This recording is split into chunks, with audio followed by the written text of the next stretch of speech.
So, ladies and gentlemen, we'll be starting in less than 1 minute.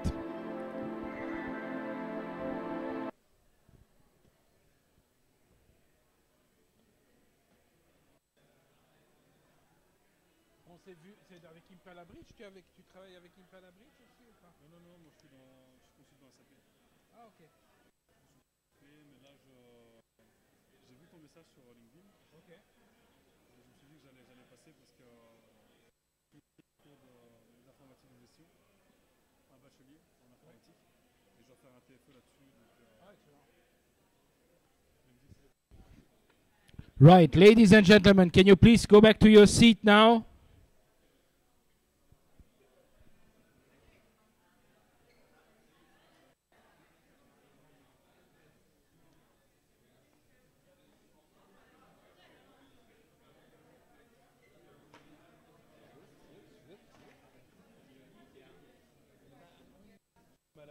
Okay.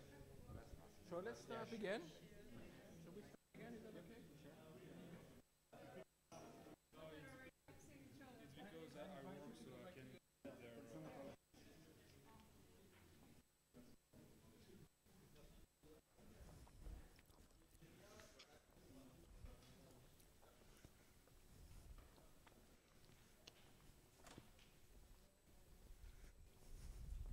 Mag ik nog iets hebben voor te drinken? Ja?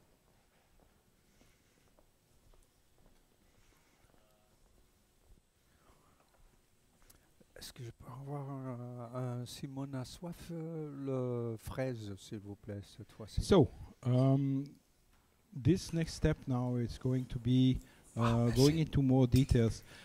Serge will give you an example of the work he has done this summer, being inspired by Jenny, seeing what she has done, trying to do it his way, and being confronted with a lot of issues that he wants to share with you so that you have an idea of how complex it could be.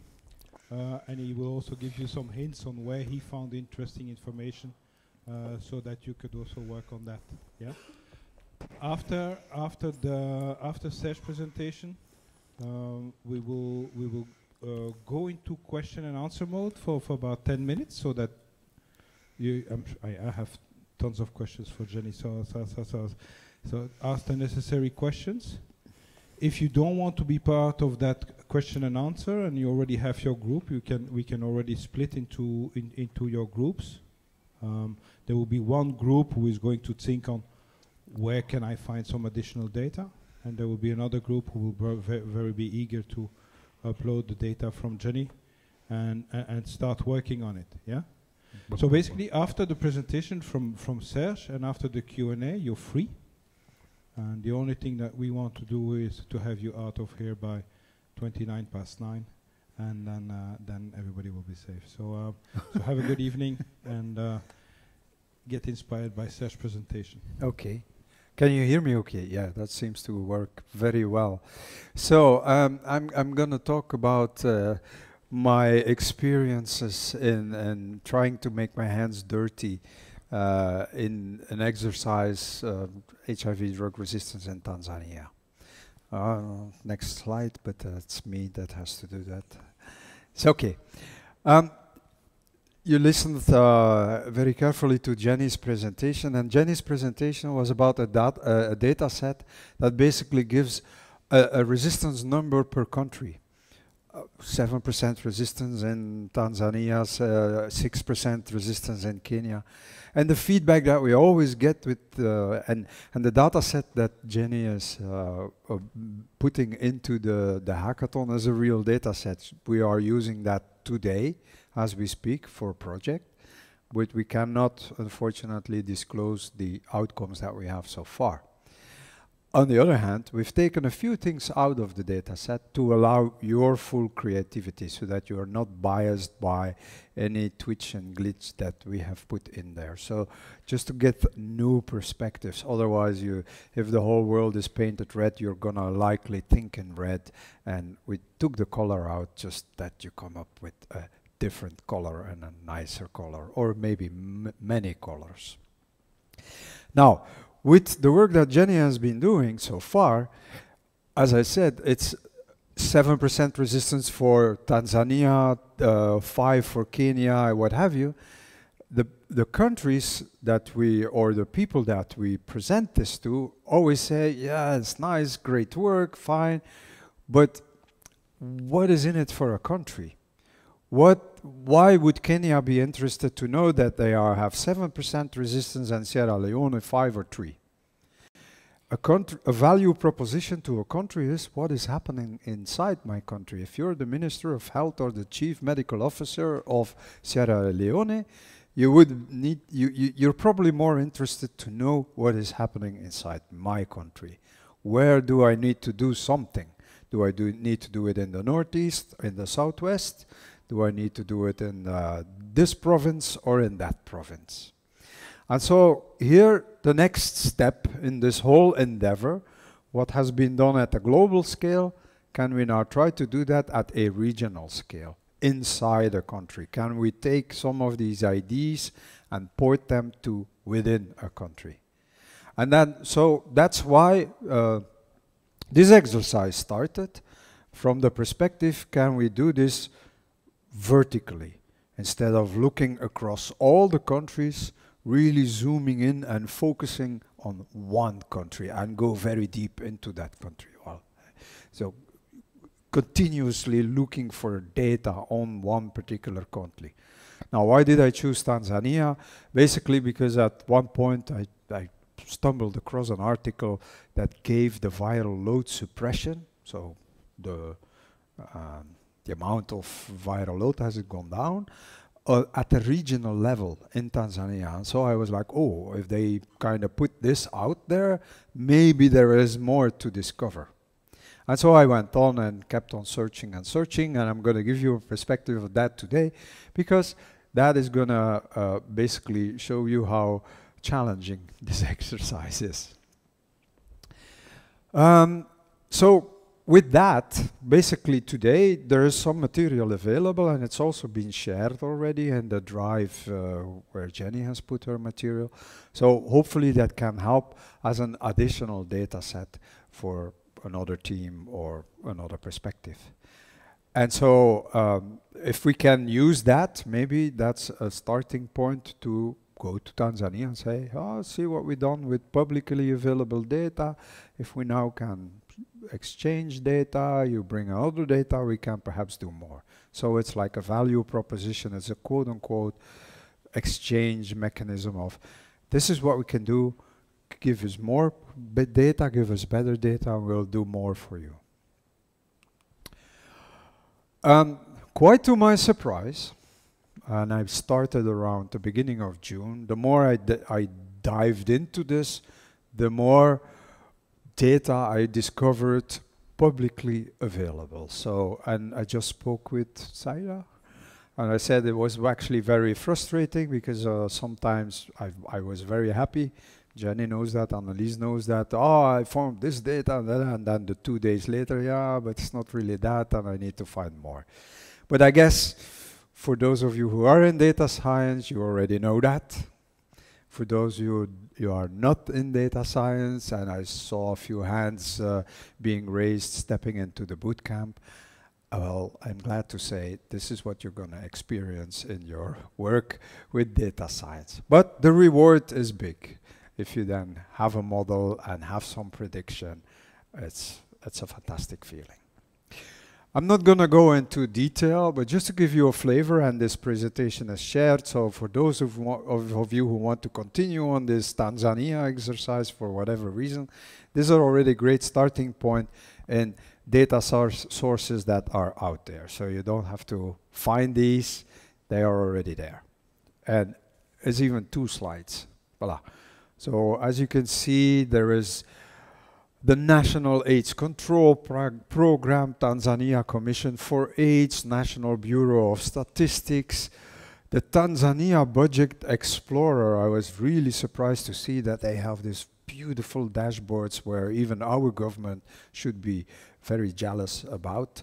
The beautiful dashboard showing how much money they contribute to agriculture, to education, to healthcare across the years by region. So from the perspective we're dealing with low and middle income countries, we were really surprised from, wow, this is not what you would typically see from a low and middle income country. This is actually great. So there's quite some information out there. That's good news to start with. If you want to do data science, you need some data. Along the way, quite a few tools were needed, and I guess you guys, boys and girls, are much better at this and finding all these tools. But here, just to give you a flavor of the tools that were applied, R as the statistical programming environment to code and collect and integrate data and what have you. Abby Fine Reader, that is not an open source thing. We spent a little bit of money, 199 euros, to get a fantastic software that was capable of just transforming PDF files into OCR, and you select a table and you click Excel and boom, the table is in Excel. That's great. So, but you will, that is needed. If you want to extract data from reports, you will have to find a way of getting the table out of a PDF. If you want to show nice geographical graphs and you want to show the regions of Tanzania, you need to know where they are. And there's a whole branch of technology out there called GIS, Geographical Information Systems, and there are shape files basically drawing every bit and piece of Tanzania, United States, Belgium, whatever, at various administrative levels, at the country level, at the province level, at the district level, at the ward level, at the what have you level. But you need to be able to visualize it. So here, this one, QGIS, was a open source software that allows you to manipulate all these files and transform them in polygons, which you're then able to draw somewhere else and this and that. But it was quite a challenge to do all of that. Tableau is a visualization software, is one of the better known visualization softwares. It's not license free, I know, working for a company. It's easy for us to say we have that available, these licenses, but okay, they do not come for free. But that was one tool that I used up until the point that Tableau was not really able to visualize all the data, especially the polygons on all the regions, and I reverted back to Shiny. I would say good old Shiny, but it's not good old Shiny, it's basically brand new Shiny. And that seems to work pretty well. So it was quite an endeavor to discover a shapefile and how do I visualize this and that and install this software and get it to work and then upload the data and manipulate it and change it to get to a reasonable outcome. That was a challenge as well. The data model, and that's what you're going to find in the uploaded set. The data model basically is centered around, okay, we have a time indication, the year, that's already quite enough. We don't need months and quarters, but the geographical unit, that can be the name of a region or the name of a country. In the case of Tanzania, it's Arusha, for example. It's one of the better known regions and cities. The geographical level, so Arusha is a region, Tanzania is a country. That is what you're going to find in the data. The gender, you will find data out there on HIV, on population, on what have you, that will say this is the amount of, or the population of females, this is the population of males, this is the HIV prevalence in females and males, so, or both, if it's for all genders, then it's actually a number that combines the two. Age, typically, we talk about age categories 0 to 14 years, that's young people, young. Then adults, 15 to 49, yes, and then seniors, 50 plus. There's not that many in the room, but still, it's actually not feeling right if you're 50 plus to be called a senior. So for today, we're still in the adult category. Anyway, it's quite important when you discover a data set, and the data scientists in the room, they know, and the new ones, they will learn it by hitting with the head against the wall.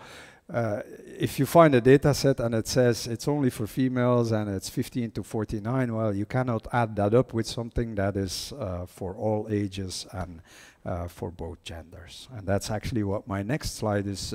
Well, no, not yet. The gender reference is there for both, if it's for both genders, male if it's for male and female. The ages are the age categories, so typically 0 to 14, 15 to 49, 50 plus. And the data type reference. When scientists look at data, they want to know, where does that data come from? Have you found it in a report? Have you calculated it? Was it a data scientist here? Did you apply some fancy algorithm to impute the missing data? If they see a figure, 7.5, they want to know, have you found that in some documentation and some report, or did you calculate it yourself? And that's basically in the set of files that you may use. That is an indication of, did I found it somewhere? Did I calculate it myself? Or was it an estimate? Or was it a straightforward addition, A plus B is C? That's very simple. So that is about the data set that is in there and how it is structured. Some of you may recognize star schema and data warehousing perspective with your fact table in the middle and some dimensions floating around it. Anyway. I already alluded a little bit to it. The math has to add up. So when I started this, I then discovered somewhere a data set that talked about the number of people living with HIV, and I had then calculated it myself based on a couple of other variables, and guess what? That was what the literature said, and that was my calculation. And there another level of frustration that the math didn't add up. And that's how I got to the point where, fantastic. You can basically not add up everything as you discover it. You have to be very, very precise in how you do things. So if you have the number of HIV cases at the time, or the prevalence, for example. The prevalence is the number of, the percentage of people relative to the population that live with HIV. If you have that at the Tanzanian level, and for both genders, and for the ages 15 to 49, then you basically have to multiply that with Tanzanian population for both levels for 15 to 49. So how do I get now the age cohort 15 to 49? Well, coming back to all these tools and all this frustration, I found somewhere a website that shows the age pyramid for Tanzania for 25 years and basically says this is the percentage 10 to 14 years females, and this is the same percentage. And then I use this fantastic OCR tool, ABI Find Reader, to get all these little numbers out of these graphs, transform that into a data set, which allows me now to basically calculate the percentage of population that goes from 15 to 49, which goes into this formula, which goes into this formula, and then gives me a result that is now acceptable. The trick was that population data in this kind of formula needs to be relatively okay, and even that was a challenge in itself. Countries do not do a census every year. So in the case of Tanzania, there was a census in 78, 88, 2002, and 2012. And with these 4 numbers, you have to basically do it. All the rest is missing data. And so that was one of the big frustrations. Damn, sorry for my French, I don't find any good population data until one day on a Sunday morning, very early Sunday morning with a cup of coffee, browsing and browsing again, I stumbled across a data set that has population projections for 25 years for every region of Tanzania. Whoa. And that was then what got the ball rolling again. So this is what you're gonna encounter. And in doing so, that allowed me to calculate the percentage of population in a particular region with 15 to 49, and then do this, and then do that. Basically, that's what got the ball rolling, but it took a while before you stumble on such a report. Looking into Tanzania population by region, that at a particular time basically stopped. I didn't see anything else until I tried another search term which opened up things. And so that's why you all together, you might look into, you might say region population, and you might say population region, and get a different result. And that's what's so helpful in having many hands instead of just 2 hands. So it starts to show some output. This is the shiny thing where you see the regions of Tanzania where you can apply some data range, where you can color the background according to a particular variable, in this case population, where the size of the dot here, the shape is in this case the prevalence for that region, and where the color of the little dot is the case. So it starts to make some sense, the whole data set. And so, is this one? Yeah. So where is this data now? In the Google Drive that was spoken about earlier, you will basically find all the input data, all the publications, all the input, the raw data, the worked upon data, the final data, the scripts that allowed to produce all of this. There is a file in there called dataset overview version 1, which basically describes the whole structure of the data set and the variables that go in there and the folder structure and where you can find what and so on. And there's also a document called the cookbook, which is basically the documentation of how I went from A to B and what kind of assumptions I took to go from A to B, which is also very important. So that being said, lessons learned so far, it's quite remarkable how much data I found, which is a good thing. I'm going to put the bad thing out as well. With good news, there is always some bad news. And that is, I have not discovered any resistance data so far, which is, of course, for the hackathon that we want to do, model the hotspots of drug resistance. That's a bit of a bad thing. Now, that being said, let's not nail ourselves down on resistance per se. If we can do something about predicting virological load or virologic suppression, that's already a great starting point. If we can show some value there and go with that to a country and say, well, if you now release your HIV resistance data to us, that's what we can bring as value to you. So that's what I'm saying in the second bullet there. We have no resistance data for Tanzania so far. And so we might need to revert or try to do something with virologic failure. Some reports are still lagging in time. Countries take some time to produce a report. Just maybe a week ago, the report for 2014 was produced. So it's a bit of pity, whether it's on purpose, that they do not want to put this in the open in the public, or whether it's really on purpose that it takes that amount of time to produce a report, I don't know, but you will find lagging data in time. Jenny also spoke about it. You really need to look carefully into the definitions of the data that you find. One of my challenges before, for example, was I had discovered a data set and I had seen HIV cases. Wow, great, I jumped upon it, running blind, working on that data, only then to discover that the math didn't add up. And then I had to go back to see what is happening here. And it was actually reported cases.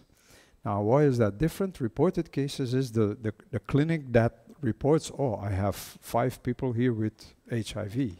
That doesn't say that there are 5 people living with HIV. That says I have seen 5 people in my clinic.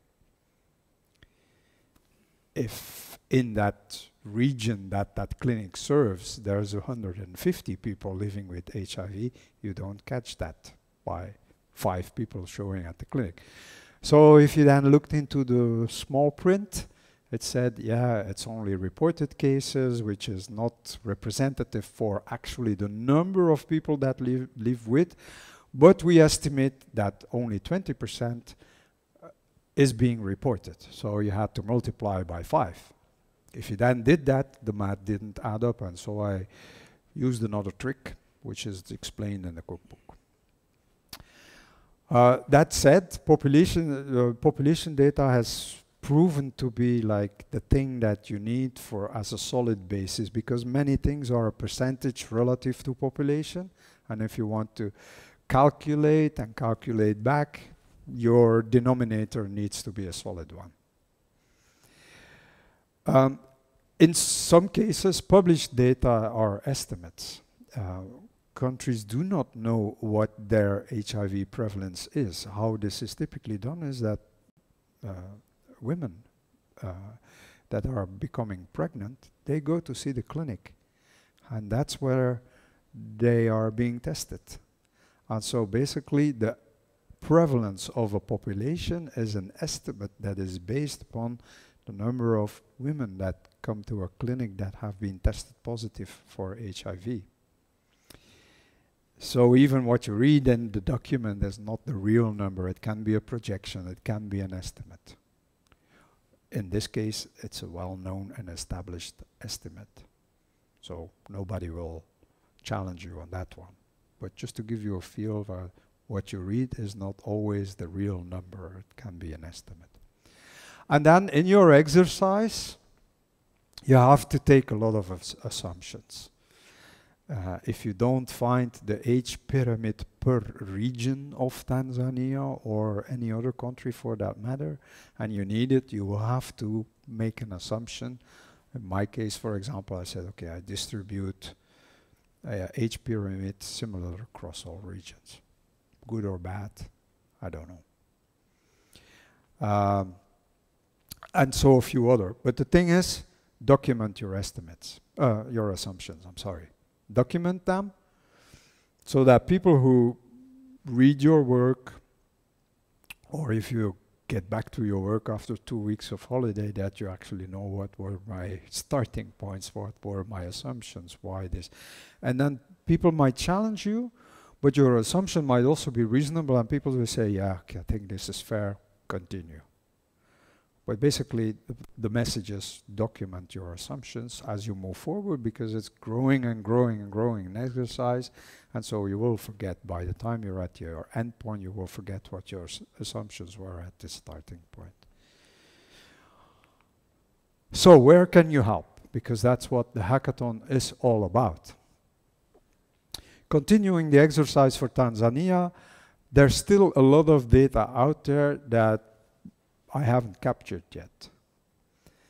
Just recently, a week ago or so, I stumbled across a new website, and they seem to have all sorts of data on what they call tracker medicines. Tracker medicines is a set of 30 medications that they trace the availability of that medication in the pharmacies by region. Now, let's bring that back to my earlier presentation where I said drug stock outages have an influence on the emergence of drug resistance. Now, in those 30 medications, there's actually 3 or 4 HIV-related medications. So all of a sudden here you stumble across a website, a dashboard, it's reports in PDF that show you the availability of HIV medication in pharmacies across Tanzania. Whoa.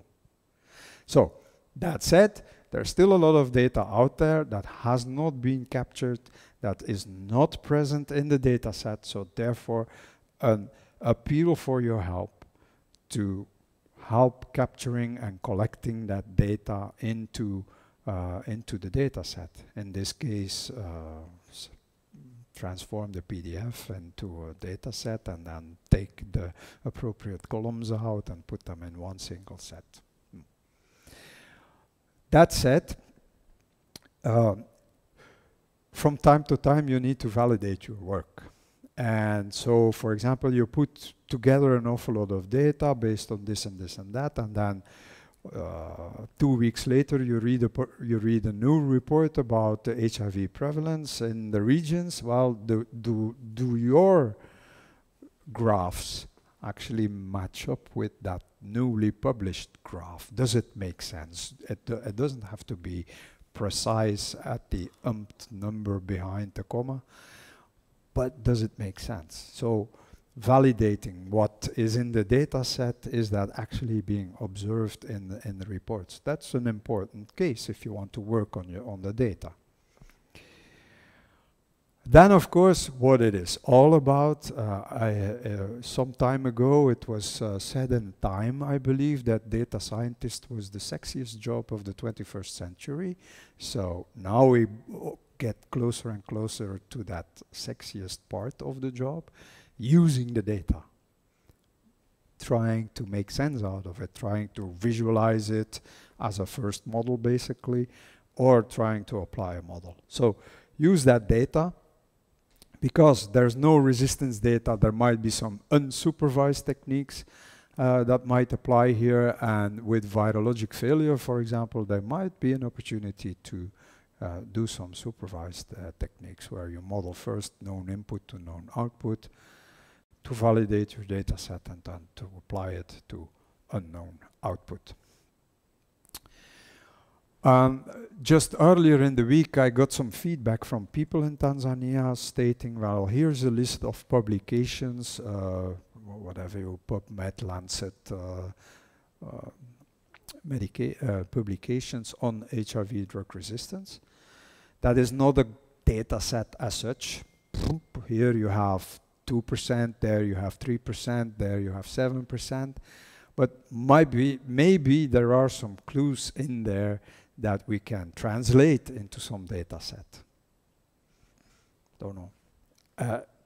That said, I think to do that, you need to be a subject matter expert. So maybe there's a doctor in the room, an MD, who can help doing that and looking into those publications and make sense out of the data. So that is not a typical data scientist work, but maybe for some specialized people.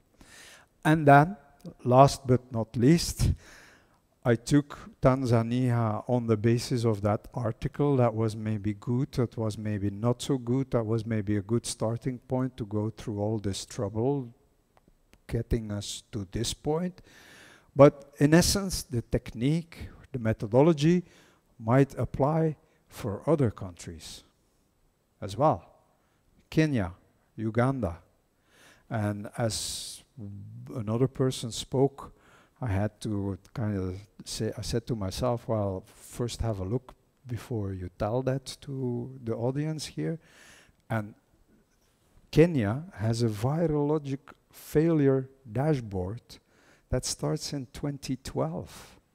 That's 6 years of data by month, by region. So maybe I did take the wrong country. Anyway, we can use your hands to start the work on a different country and try the same thing with better data, with more data. So here are just a few perspectives of where you can help build upon this Tanzanian data set that basically served as an example for the rest of the work on the, or the rest of the opportunities that might come. And so that was my story. With a few challenges, could not go through all of them, but rest assured, it's heavy-duty work in the sense that the math needs to add up. You need to scrape the data, and so. But I think it's doable anyway. Maybe not for resistance as such, but with what I have seen for Kenya on virologic failure, that might be a great opportunity. And also know that we as a company, we continue to reach out to people to participate in this Data for Good event and submit a data set that you can unleash your talent to. Voilà. That's it, Philippe. Excellent, Serge. Thank you very much.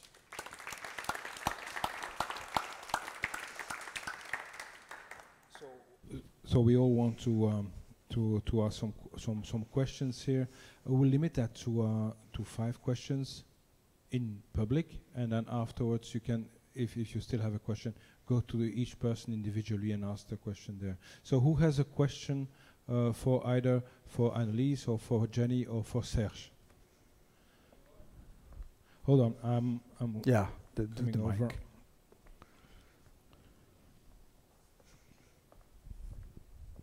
Hello, Serge. My question is, where do you find sufficient data for Tanzania? Where did I find it? Yes? Via Google. Via Google. And Googling it's a second question. HIV resistance Tanzania, and then you start working, and today you find a few things, and tomorrow if you find a few more. That was the whole thing. Jenny had looked like data sets that gave a number per country.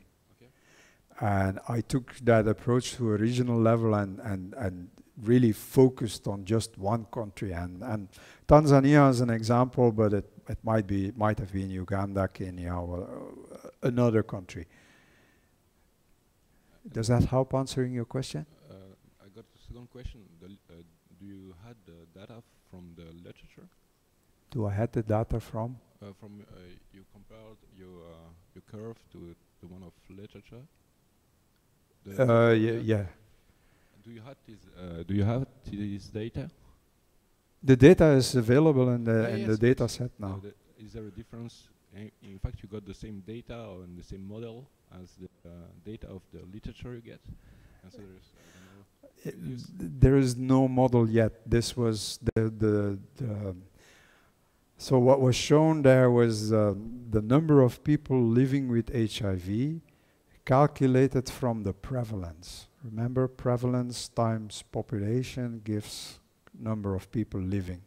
And so I found number of people living, and I found prevalence, and I multiplied by population to calculate the number of people living and see if it matches what I found in literature. Does that? Well, let's discuss later.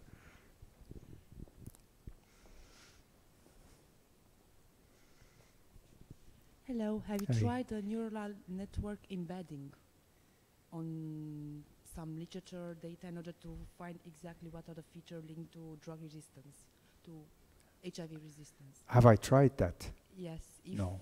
Okay. No. If you want to try. Yes? I was just curious if you already have those correlations. No.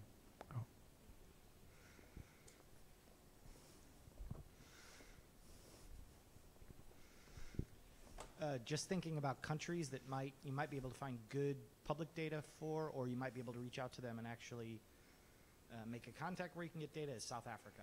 I mean, South Africa has been collecting data using formal systems the longest, and they have some of the top people in the world Yeah. in the area of HIV working down there. So it would seem to be from a countryside, perhaps the best place to start digging for more data. That's a fair point. I didn't mention South Africa. Sorry for that. Botswana, have I been told, is also a very interesting country. I'm sorry. Botswana, for being one of the countries that actually do the treatment and the services on HIV care and treatment, do it very, very well. So that's is a country where there is quite a prevalence, but where they have made a lot of progress over the years. So that would also be a good case.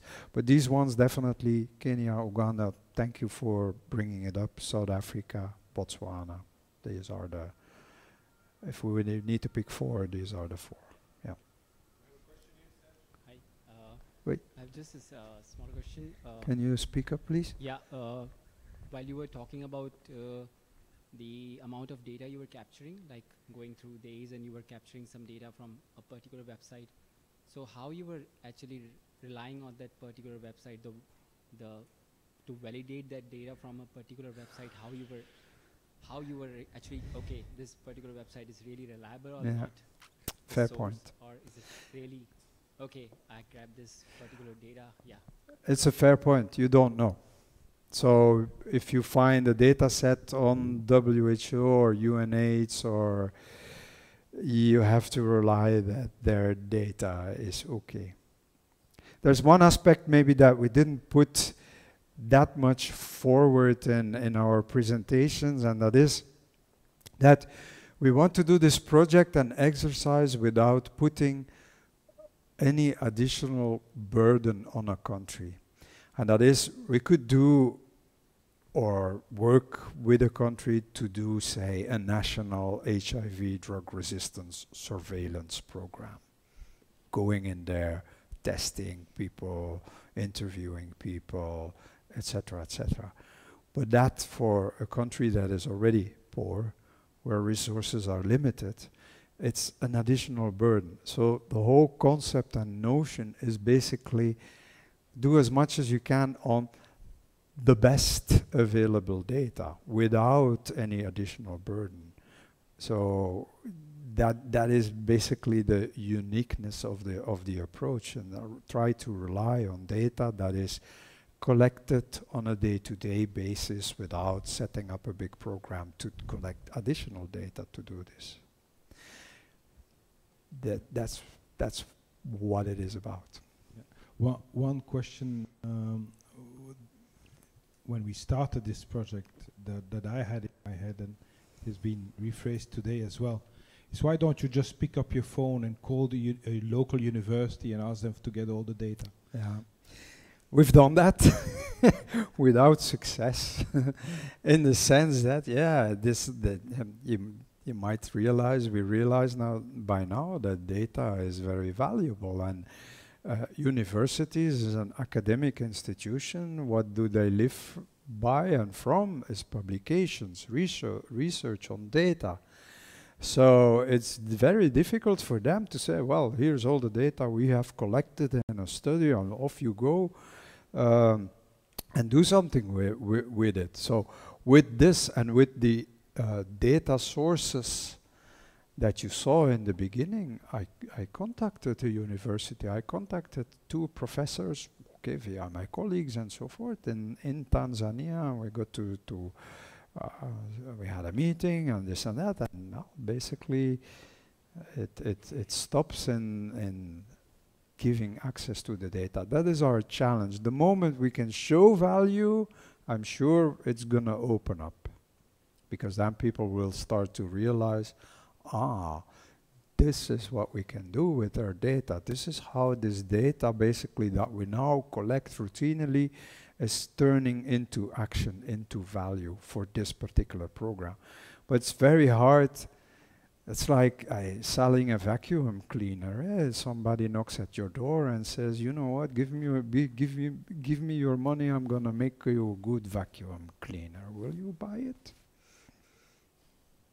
Maybe not. Maybe we will. Maybe not. But that's the point. If you can show, I have something here and it works already nicely. Now we have something to work upon, and that's basically the challenge. Sorry, Philip, I didn't meant to, when I came here today, I really didn't meant to compare data science with selling vacuum cleaners. Well, I think we better wrap up here if you still want to have 3/4 of an hour for you to mingle and to start working on things. So this last 3/4 of an hour will not be organized. Most of the time it's not organized when I'm involved. So you just, try to find each other, try to find a space to work on. Maybe do some upload of the data set that Jenny has. Try to find the data set of Serge. Take a look at the Facebook page that we have opened for this event, because there are a lot of videos that we have already recorded on the topic. If you want to understand what is HIV drug resistance precisely, we have had some experts talking about it. And start using the forum. Ask questions. You will get answers from your peers here, and you will get answers from us. Let's start working now. Let's get the thing in motion. We've been pulling it for 3 months. Now it's up to you to jump on the train and start working on it. We will continue pushing and pulling as much as we can. But now it's your turn to get involved with the process in a more active and then Annelies, yeah. I wanted to quickly mention something. The one thing that I hope you guys have realized already, for those of you who've already been to a different hackathon, you might have been used to getting a very specific set of data that is already clean, that is already integrated, and they ask you for a very specific question. Okay, we want to have the model with the highest accuracy that can predict the best this and this situation. This is not the kind of hackathon that we are having. What we are really asking is for a community effort to come together from the start of the data science aspect all the way through to the model. So we do want to help finding the data. As you can see, Serge and Jenny have already done a lot of work in trying to find data. Well, we want your help to find even more data. And then we want help in integrating that data and figuring out, okay, what could be data sources that are good to put together? So we want to do that as well. And then, of course, comes the modeling. But imagine we don't have, because as we said, the biggest challenge so far is finding that drug resistance data. What if, worst case scenario, we don't find it, or we only have the data that Jenny provided on drug resistance? Well, maybe viral load data could be a good idea. Or maybe we could come up with something else. Maybe you guys have an idea. Okay, well, maybe for HIV we don't have that data, but I'm just thinking on my head, maybe for another disease we have that data, and we can see what governments already did to act on that, and in those countries that technique worked, or in that country that technique worked. I'm just thinking here, come up with ideas. This is what Johnson & Johnson is also looking for. We realize that you are not going to find in 2 days of workshop, well, we hope you do, but we realize it's not a valid assumption that you guys will come up with something that PhDs and professors have been working on for years. So we know that, but we are looking for those new ideas, that perspective that we haven't thought about. So that's really, that was the last point I still wanted to make.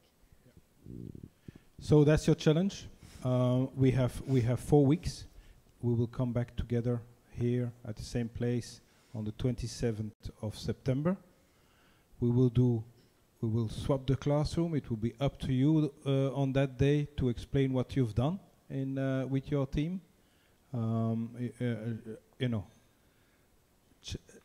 Challenge us by your results for us to work even harder. Show us what you've done.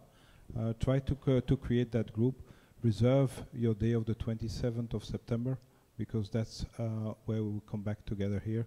and we will make sure that during that day we will have seven different ideas that where people have been worked on, so that you can learn from them, see how they did the visualization, or see how they fill in the gaps, because it's going to be a lot of filling the gaps of missing data.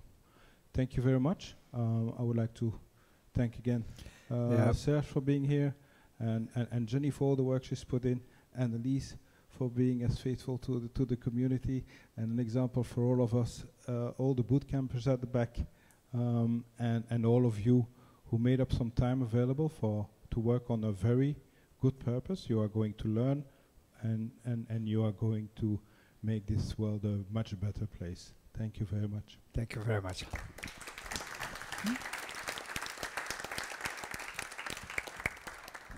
Merci. So there are tables, you just, you can grab the smartest one.